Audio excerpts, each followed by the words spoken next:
5 டப்பு இருக்குது, ஒரு 5 டப்பு இருக்குது. இப்போ இன்னொரு 5 டப்பு வாங்கியிருக்கோம். அதை ஃபுல்லாக கண்டிஷன் பண்ணிகிட்ருக்கேன்.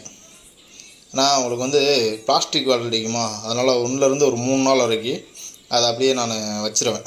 வச்சுட்டோன்னா நல்லா நீட்டாக எல்லாமே அதில் பிளாஸ்டிக் வாடெல்லாம் போயிடும். போன பிறகு நம்ம வந்து அதை யூஸ் பண்ணும்போது ஃபிஷ்ஷுக்கு வந்து எந்த விதமான பாதிப்பும் ஏற்படாது.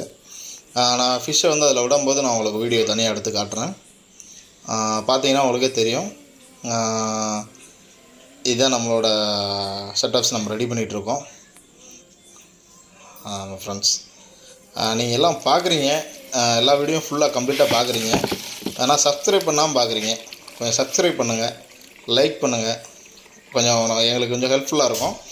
மீனெல்லாம் வந்து எக்ஸ்போர்ட் குவாலிட்டி உள்ள மீன் எல்லாமே வந்து ஃபாரின் ஃபிஷ்ஷஸ் அந்த மாதிரி சொல்கிறாங்களா, அதெல்லாம் நான் வந்து எக்ஸ்ப்ளோர் பண்ணி எல்லாத்தையும் ரொம்ப கம்மியான விலைக்கு தரதுக்கு தான் நான் அந்த சேனலை ஆரம்பிச்சிருக்கேன். அதுக்குரிய ஒர்க்கை தான் நான் பண்ணிக்கிட்டு இருக்கேன்.